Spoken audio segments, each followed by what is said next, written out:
சாய்ராம். என் அன்பு செல்லமே, என்னுடைய அழகான தங்கமே, உன்னுடைய ஒவ்வொரு நேரமும் மிக மிக முக்கியமானது என்பதை நான் புரிந்து கொள்கிறேன். உன்னுடைய அதிகமான கவலையே தெய்வமே உன்னை புரிந்து கொள்ளவில்லை என்பதுதான். நீ எப்பொழுதுமே சொல்வாய், மற்றவர்கள் புரிந்து கொள்ளாததெல்லாம் எனக்கு ஒரு விஷயமாகவே தெரியவில்லை சாயி. ஆனால் நீயுமே என்னை புரிந்து கொள்ளாமல் இவ்வளவு என்னை கஷ்டப்படுத்துகிறாய் பார். அதுதான் சாயி என்னால் புரிந்து கொள்ளவே முடியவில்லை.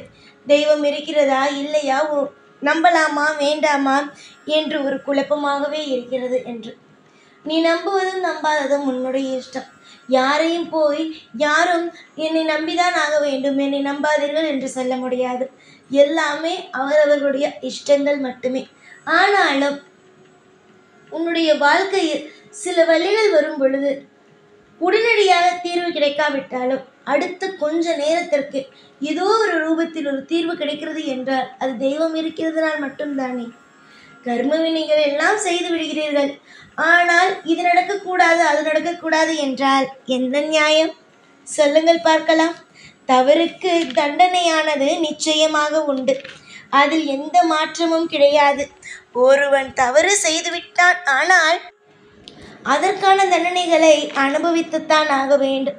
அதில் எப்பேற்பட்டவர்கள் என்ன விதமான பரிகாரங்கள் செய்தாலும் என்ன விஷயங்கள் செய்தாலும் நடக்க வேண்டியது நடக்கும்.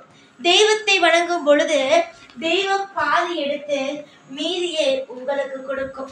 அதாவது நீங்கள் கஷ்டப்படுவீர்களோ என்று கஷ்டமான ஒரு சூழ்நிலை எல்லாம் அதை எடுத்துக்கொண்டு, அதாவது நான் எடுத்துக்கொள்கிறேன் அல்லவா, பயங்கரமான விஷயத்தை எல்லாம் எடுத்துக்கொண்டு உனக்கு சில விஷயங்களை மட்டும் தருகிறேன் அல்லவா. அதே போலத்தான் ஒவ்வொரு தெய்வமும் தன்னுடைய பிள்ளைகள் கஷ்டப்படக்கூடாது என்பதற்காக ஒவ்வொரு நேரத்திலேயும் ஒவ்வொரு விஷயங்களையும் செய்கிறது. ஆனால் இங்கு அதை புரிந்து கொள்ளாமல் கஷ்டம் வந்துவிட்டது என்பதற்காக தெய்வங்களை அளவுக்கு மீறி நீங்கள் பேசி கஷ்டப்படுத்துகிறீர்கள். நீங்கள் பேசும் பொழுது எதுவுமே நாம் செய்யவில்லை போல, நம்முடைய பிள்ளைகளை அதிகமாக கஷ்டப்படுத்தி விட்டோம் போல என்று மன வருத்தமாகவே இருக்கிறது. ஆனால் ஒன்று தெரிந்து கொள்ளுங்கள், உங்களுடைய கஷ்டங்கள்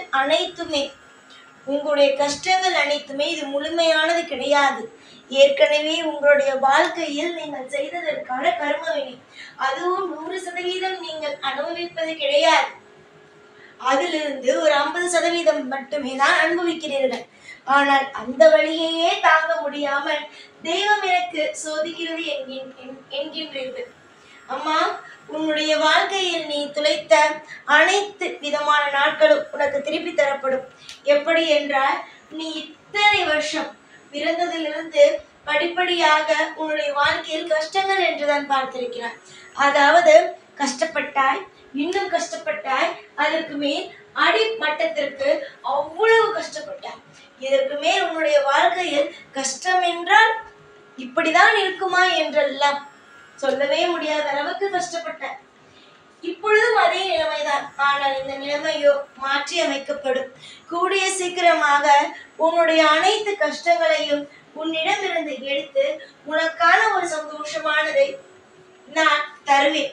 யார் எந்த விஷயமும் செய்யாது. எனக்கு பூஜை செய்கிறாயா, அது உன் இஷ்டம். செய்வதும் செய்யாததும் உன்னுடைய இஷ்டம். எனக்கு தேவை நீ என்னை நம்ப வேண்டும், பொறுமையாக இருக்க வேண்டும். நீ பொறுமையாக இருக்கிறாய், நான் இப்படி பொறுமையாக இல்லை அப்படின்னு சொல்லலாம் உன் மனசுல கஷ்டப்படுத்த விரும்பல.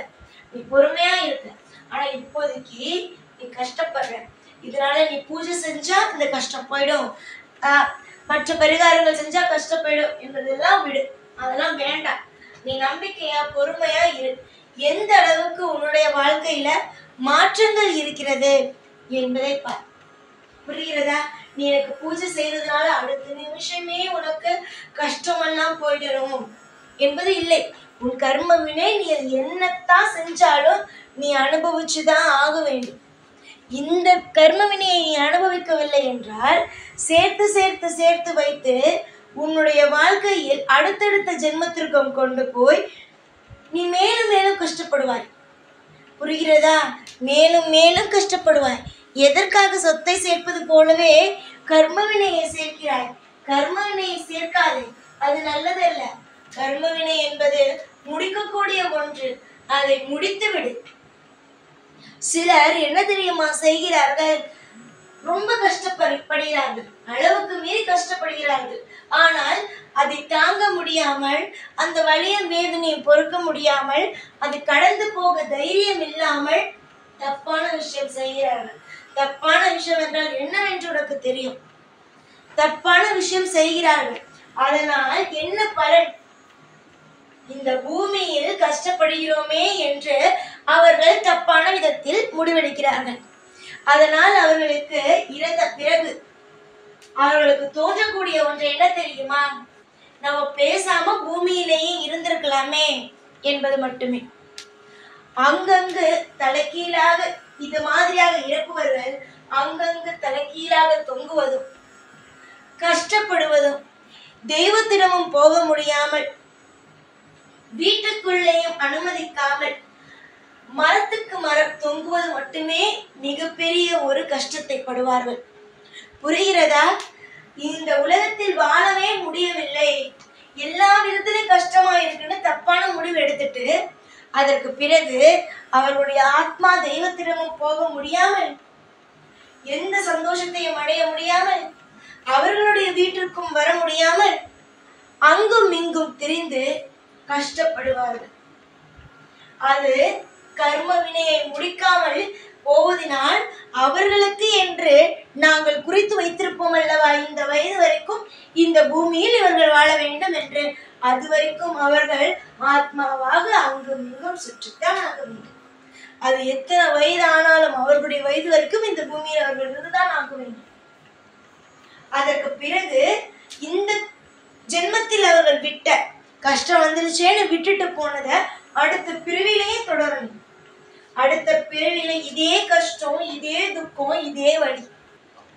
அதனால இந்த ஜென்மத்துல உங்களுக்கு ஒரு கஷ்டம் வருது, இந்த போன ஜென்மத்துல நீங்க செஞ்சதை இந்த ஜென்மத்துல நீங்க அனுபவிக்கிறீங்களா, இப்பவே அனுபவிச்சுட்டு அடுத்த 2-3 நாள், இன்னும் உனக்கு கர்மவினை முடிய 2-3 நாள் தான் இருக்கு, 2-3 வருஷங்கள் இல்லை. அதாவது ஒவ்வொரு நிமிஷமும் அந்த கர்மவினையை முடிச்சுட்டு அடுத்த கட்ட சந்தோஷத்திற்கு வாங்க. புரிகிறதா? கஷ்டங்கள் என்பது அப்பொழுதே முடிக்கப்பட வேண்டும். சாதாரணமா ஒரு சண்டை குடும்பத்துக்குள்ள நடக்கும் பொழுதே என்ன சொல்வாங்க? சண்டையா அப்பயே பேசி அப்பயே தீர்த்து அப்பயே முடிச்சிருங்க, இழுத்துட்டே இருந்தா அது மிகப்பெரிய ஒரு விஷயம் ஆகும். அதுதான் இப்போதும் நான் உனக்கு சொல்றேன். ஐயோ கஷ்டம் வந்துருச்சே, நம்மளுடைய வாழ்க்கையில இவ்வளவு பெரிய பாரமெல்லாம் கடவுள் கொடுத்துட்டானே அப்படின்னு நினைச்சு வாடாம, தேவையில்லாத விஷயங்களை பத்தி யோசிக்காம நீ என்ன செய்யணும்? இந்த ஜென்மத்துல கொடுத்ததை அனுபவிச்சுதான் ஆகணும். அதை அனுபவிச்சுட்டு சந்தோஷமா இரு. சிலருடைய வாழ்க்கையில் பார்த்தால் ஆரம்ப காலம் அமோகமாக இருக்கும், நடுவே அவருடைய வாழ்க்கையை மாறி கஷ்டப்படுவார்கள். சிலருடைய வாழ்க்கை உன்னுடைய வாழ்க்கை போல சிறு வயதுல இருந்து கஷ்டப்பட்டு கொஞ்சம் நடு வயசுல சந்தோஷமா அதுல இருந்து வாழ்நாள் சந்தோஷமா இருப்பாங்க. இதுல 2வதுதான் நீ வாழ்க்கையில கஷ்டப்பட்டுட்ட, இன்னும் 2-3 நாள் தான் இருக்கு உன் கர்மவினை முடிய. இனிமே உன் வாழ்க்கையில அற்புதம், அதிசயம், மறக்க முடியாத இன்பங்கள் இதெல்லாமே உன்னுடைய வாழ்க்கையில சுற்றி சுற்றி வரப்போது. நீ சந்தோஷமா இருக்கத்தான் போற. உன்னுடைய வாழ்க்கையில என்ன நடக்கும், மற்றவர்கள் தவறு செய்வதனால் என்ன நடக்கும், உன்னுடைய வாழ்க்கையில நீ எதெல்லாம் இனிமே நீ பார்க்க போற எல்லாவற்றையும் சொல்லிவிட்டு, எதையும் நான் மறைச்சு பேசுற தெய்வமே கிடையாது. உன்னிடம் ஒன்று சொல்ல வந்துட்டேன் அப்படின்னா சொல்லிடுவேன். மறைச்சு பேசுறதோ உன்னுடைய மனதை கஷ்டப்படுத்துறதோ இதெல்லாம் எனக்கு எப்பொழுதும் வராது, நான் செய்யவும் மாட்டேன். என்னுடைய பிள்ளைகள் எப்பொழுதும் நிம்மதியாகவும் மனதில் அமைதியுடனும் இருக்க வேண்டும் என்பது மட்டுமே என்னுடைய எண்ணங்களாக இருக்கும் பொழுது நீ எதற்காக கவலைப்பட வேண்டும்? உனக்காக இந்த உலகத்தில் எதுவுமே செய்ய ஆள் இல்லை, என்னை பார்க்கவே ஆள் இல்லை என்றால் அதற்காக கவலைப்படலாம்.